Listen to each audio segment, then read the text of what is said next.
Bonjour, shalom, nabande konyo so bazolanda biso. J'espère que vous allez bien partout vous allez. Laisse que la grâce de Dieu ainsi que sa faveur ils à la partage na bino place vous allez. Ezangai sœur na bino Brunel. Alors batebe ba ko se poser ba question. Sœur Brunel le loza ndenge nini ya komi présentatrice ya émission azaka musicien et tout. Sœur Brunel azana ba casquette ebele. Lelo nazo présenter émission elongo na invité nanga na yambi na plateau nanga lelo ako se présenter. Bonsoir papa. Bonsoir sœur Brunel. Vraiment bandeko bolanda biso bolinga baye bana bokebi nyonso tout o se présenter bandeko baye biote baye bayo soko ko se présenter. Ok, premièrement d'abord na pesi mbote na public nyonso bazolanda biso bana nzambe na pesi bango mbote partout place bazali na Europe na Océanie na Afrique aux États-Unis partout là où ils sont, je les salue au nom de notre Seigneur Jésus-Christ. Oui, ngai po bao baye binga na bao baye binga ite komo na ngai zali David Mayele. C'est ça mon nom, David Mayele. Vraiment. Papa David Mayele, papa David aza musicien, aza pasteur, aza naibité. Bana nzambe bali bayeba. Est-ce que papa David Mayele aza chrétien? Oui, papa David aza chrétien, papa David aza serviteur de Dieu, asalela kanzambe na nzela ya loyembo. Ok, toyoki papa David Mayele alobi kaza serviteur de Dieu et puis il sert Dieu dans la musique, je peux dire. Et à Tontoye, papa David au banda musique kala de votre enfance ou bien? Non, musique na bandango kalate, sauf que na lito ya musique. Ya normalement oyo abanda musique penza na bomwana makasi ezali sœur Oploango qui est mon épouse. Yende abanda musique depuis Kala, depuis Congo, ti na mboko tozali yende abanda musique. Alors ngai pe ezali par instruction ya nzambe o nazwaki ya soki peut-être ya parcours nangai na kolobela ngwa ta jour mususu parce que pour moi c'était pas facile, vous voyez, pour que na rejoindre maman na nzela ya kosela nzambe na nzela musique, c'était pas une chose facile. Je ne pensais pas à cela, mais oebi soki nzambe a pesi instruction parce que moi j'ai des preuves tangibles que non, c'est Dieu qui m'avait donné l'instruction de les rejoindre. C'est un peu ça. Parce qu'il y avait une chanson, Nzamba Pesa Kango, Alobi Mutokoyi Manze Mwana Izaka Ngai. Et puis, Mutokoyi Manze Mwana Izaka Ngai. Alors, moi j'ai douté fort. Ngana Manze Mwana Ngai, Naibi Koyembate, tout ça. Alors, alors je n'avais pas le choix. J'ai appelé mon ingénieur, je le salue en passant, ingénieur Iber, c'est un bon ingénieur, toqué dans le studio, donc depuis na se retrouve à paix, n'engwana na ikoiba pe ba norme même soit musique, c'est un peu ça. Bref, c'est un peu ça, mais en détail, cause à la jour mususu na kolobela émission wana. Comment na komaki koyembe nzambe parce que à partir wana c'était ma délivrance. Vraiment to na uto yo ka place moko utiko épingler kombo ya maman Hope. Donc na ebité o utiko beta sur le solo que non à partir parce que maman Hope aza moi sinayo nde o bandi pe ko sala musique no ezala ki tangu maman Hope tangu kaka nde beaucoup tena maman Hope ndo bandi musique na yo vraiment normalement ou soit avant même tangu bozaki na noté ozaki déjà musicien. Non, non, avant je n'étais pas musicien, pour être honnête, je n'étais pas musicien, mais j'étais dans les médias. Nazaki na lito ya koyoka musique et tout consort, mais être musicien comme ça, non, je n'étais pas musicien. Donc, ce qui veut dire bosangisi don na bino mbali beaucoup mi koyemba ensemble. Oui, parce que leur maman abimisi single na yambo. Moi, je ne savais pas qu'un jour je peux chanter. C'est comme quelqu'un qui devient un pasteur, il n'a jamais su un jour qu'il sera un pasteur. Tu vois, il y a le moment que Dieu décide que non, non, toi, dorénavant, tu vas commencer à me servir. Dieu t'appelle et tu n'auras pas le choix. Dès que Dieu t'appelle, le choix est alité. Mais moment avec moi. Parce que quand j'ai eu cette instruction-là, moi-même, je me posais des questions. Est-ce que je saurais ça? Vous voyez un peu là? Parce que c'était une première fois, je me posais des questions. Est-ce que je saurais ça? J'ai pris du temps. Mais, namonaki déjà, chicote ensemble bandi koya, parce qu'il faut exécuter ordre au Panzan. Normalement. Et Panzan m'a dit que je n'avais pas le choix, à l'heure. Je me suis retrouvé comme ça. C'est un peu ça. Ok. Depuis vos bandits déjà qu'on œuvrez ensemble dans la musique, vous réalisez déjà combien des albums? Oui. Tous un single moko oya bimisaka avant eza Dieu fidèle. Après on a album sous toi que au album Everlasting God. Et puis album Suko pour le moment est sur le marché ezali Jesus is the Lord. Ok, donc c'est que vous avez un single moko et puis na 2 albums. Ok. Et puis tu as un single mususu o ezara yanga moko. Wana c'est que ça qui avant. O wana ezala qui avant album ya Everlasting God. Il y a wana tokolobelanga ta mokolo mususu parce que wana ezala qui avant j'avais reçu une instruction que non je dois chanter cette chanson là. Alors je n'avais pas le choix, il fallait exécuter ordre et pas notre sauveur, l'auteur de mon âme, qui est Jésus-Christ. Ya papa David tolinga toyeba parce que toyoki osali déjà bosali single et puis vous en a 2 albums, album moko eza sur le marché. Alors na ebité banzembo na bino bozo sala ngo kaka parce que jusque là tout monde nante ata moi event moko ata moi présentation et album il y a soit il y a single boso na ebité vision za ndenge soit ba projet za ndenge nini. Merci beaucoup ma sœur pour la question. Bon, présentation il y a single Oyo Dieu fidèle et Salamaka. Ok.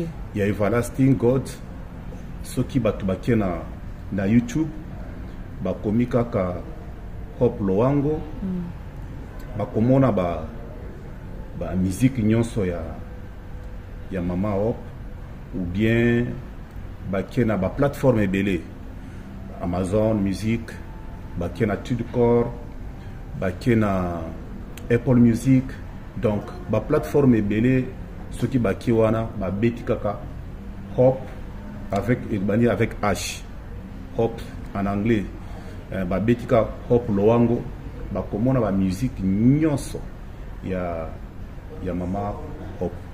Ok papa David, na ba musique wana nyonso entre yo na Mama Hop nande akomaka musique puis nande ayemba ka soit bosangisa bino mbale parce que na autre yo ka place moko lo binzambe ayebisa ki yo il faut yemba nzembo wana so na ebité eza nande akomaka banzembo.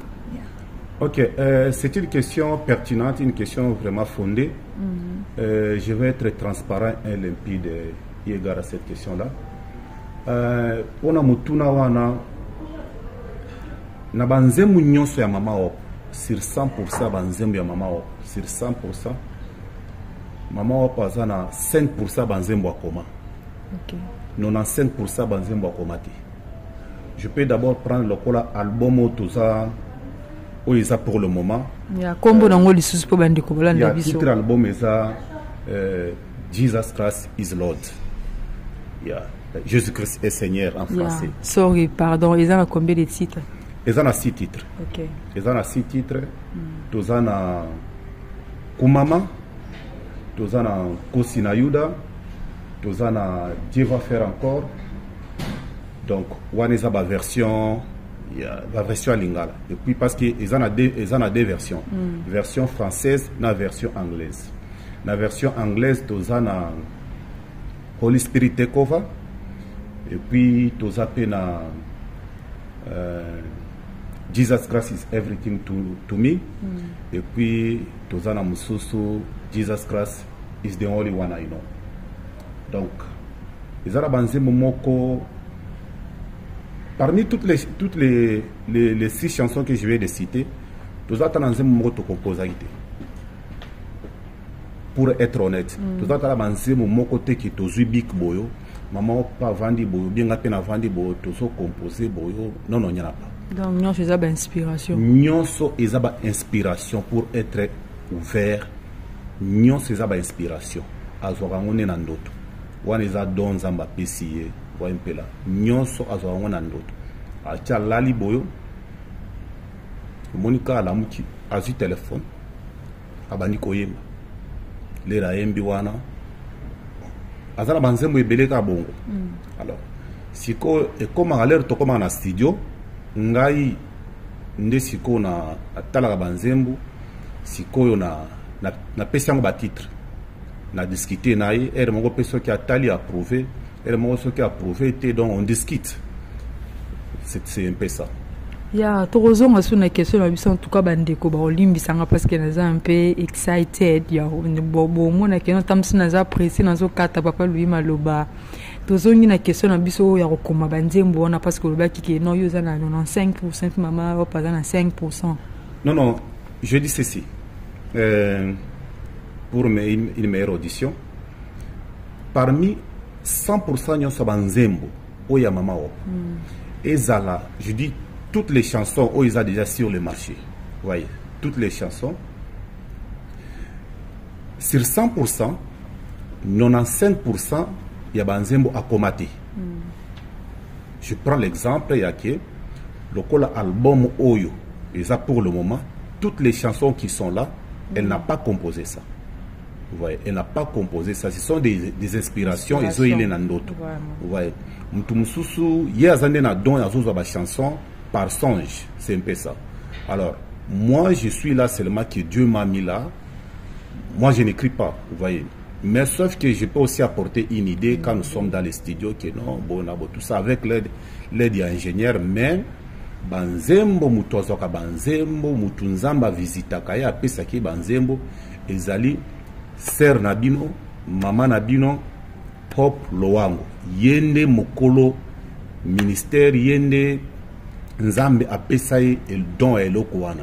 C'est elle Nzambe apesai. Moi je suis yaza lokola Moïse, vous voyez. Ngana zawana lokola Aaron, vous voyez un peu. Je joue seulement les rôles là.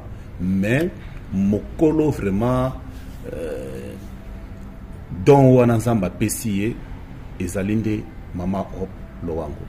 Vraiment merci beaucoup papa. Tolinga toyeba moi projet, est-ce que projet d'avenir est allé par rapport à projet Nabino Bozanango parce que Bozan a 2 albums sur le marché puis un single mort. Quels sont les projets d'avenir? Certainement, les projets ne manquent jamais.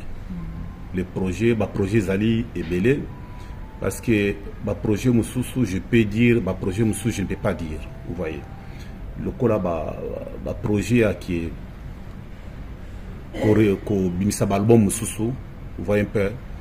Parce que sur le marché, nous avons single moko na des albums. Par la grâce de Dieu, parce que biloko ebele ndenge to sala ango ma sœur to sala ka biloko te par sentiment na biso. Vous voyez, là on a place on a obeta 7 makasi to sala biloko on a te na sentiment na biso. To la mukira tongo ka bobe ke non bon to sala album. Donc on fait toutes choses par l'instruction ensemble. Vous voyez, même à tape qui n'a pas l'émission boyo, na la muka bo qui n'a pas sœur viens, je vais parler au peuple de Dieu non. Les instructions ensemble, n'a pas sibiso. Oui, il y aura des concerts, concert et koya et sala, concert et na année oyo. To isa na nukaka. Toutefois, en année, parce que nous avons d'autres chansons. Nous avons des chansons belles parce que Bisso Vision a biso zaka concerté. Vous voyez, Vision a biso ezali ke bana ya Nzambe ba chanson nyos tozo bimisa parce que tozo sala business te. Les business te tozo sala kwa côté ça tout ça. Alors, biso objectif na biso ezali ke bana Nzambe partout là où ils sont. Mususu akio zala na Australie. aza na États-Unis so tobeti ata concert awa ye moyen azate mais banzembo wana ekomela ye que les enfants babongola mitema na bango bayamba Yesu Christ lokola sauveur. Ça c'est notre objectif. Notre objectif, notre plan, ce n'est pas seulement les concerts. Vous voyez, ce n'est pas seulement les concerts, ce n'est pas kobeta na ba stade minene na ba salle minene, non. Owane koya parce que la Bible nous dit que tolokanano bokonzia ya likolo nyonso etikali nzamba opesa biso gratuitement. Notre objectif, c'est des chansons que Dieu nous donne. On ne peut pas garder ça comme ça. Parce que nous avons des chansons, beaucoup de chansons. On ne peut pas continuer à garder certaines chansons. Ou, par exemple, au Kindeko Biki, sa maman moko boazan en Australie, papa moko boazan au Canada. Donc, bisoto garder en haut, tout fera na ba concert. Alors, à moins que it's a business, mais malheureusement, ils ont business, ils ont des mosala ensemble toujours sala avec les instructions.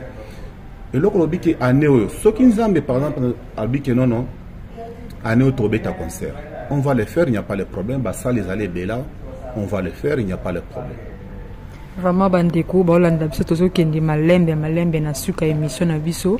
Alors papa Louis to nauti koyoka outi koyebisa biso ke 95% eza inspiration divine sur na comprendre maman au pazwa et puis 5% eza mayele ou peut-être ingénieur et puis bato msuba ko compléter nangna e basiko réalisation ya ba album wana na zana sima wana bozana label moko esutenaka bino sorti bosala ka bino moko. Oui, cette question-là, c'est aussi fondé. Bon, au moins, tous en a la belleté. Tous en a la belleté. Nzambe moko na pesa banzembo wana. Na kosa yote. Yemoko na tchaka na ba moyen. Place ba moyen utaka. Bisomo to comprendre. Nzambe moko na tindaka caméraman. Là, je vous dis la vérité. Na batunyoso ba participe à tout ça. Donc, même à l'heure token dans la studio, je te dis que Nzambe ne azakazo tia makamonyoso. Bokyo komi boyo. Ingénieur jour on n'a pas alaki bien. Bokomi boyo, bo travailler bien. Donc, tout est à la Nzambe. Ça, je te trompe pas. Vraiment, alors, c'est la belle mogo. Parce que ce qui est la belle mogo bo ezali wana. Wana. Toko banda sikonde ko dépendre elle moko na ba instruction à label wana kyo edisa biso boyo bosala bo nzambe parle dit que non te bosala bo au moins ils allaient un peu moins alors nzambe ne muto pesa baso. Je te dis que nous avons beaucoup de chansons, peut-être par la grâce de Dieu, peut-être fait en néo, peut-être qui côté sous studio, ouais, parce que toi la chanson est belle, vous voyez un peu ça, mais pour répondre à la question, la belle réalité. Mais, nous avons profité, nous avons lancé un message. Ce n'est pas dit que non, ce qui est la belle ligne, c'est non. Je lance, nous avons lancé un message, la salle ensemble, la pasteur, la maison à la belle, où il y a Monique qui a, le thème ensemble touché, qui a coproduire, maman, sœur, Opoloang, Azali. Les chansons sont là. Ba chanson ya banzembo ya lingala ezali, ya anglais ezali, ya français ezali. Donc aza le bienvenu pour ayako soutenir œuvre ensemble. Ya rapidement pendant moment ya ba réalisation on a besoin de difficulté au bo rencontre pendant que vous réalisez ba difficulté wana ya rango il faut le parce que bato bolanda biso ba label makambebele ba pasteur ba sal nzambe vraiment. Oui, en anglais, everything close to Jesus received attack. Naibisio, ma sœur, et loko nyonso, en tout cas, ma pasteur, je crois, et loko na linganoba. Et loko nyonso zo salaki, ya nzambe. Maman, difficulté zangate. Mais, nzambe nabiso, alongisa abiso toujours. Nzambe nabiso, abundela abiso toujours. Ba difficulté zanga te boki bokomi boyo bo sengi place mo bo ke bo tourner clip ba boyele bino mais ba boyele bino wana Ce sont les serviteurs de Dieu. Vraiment. Beaucoup mis place mon boy. Qui bosalabo, baboy les bino. Mais celles-là qui ne prient pas, qui ne sont les païens, beaucoup mis boy, ok. Donc c'est un peu ça. Donc la difficulté est mais na souka kaka film tobimaka bactère avec notre Seigneur Jésus-Christ. Tolonga toujours. Vraiment, avec Dieu nous ferons toujours des exploits parce que Nzamba zala toujours na kana biso. Alors papa Louis, mot de la fin parce que tu comme na souka. Oui, mot de la fin.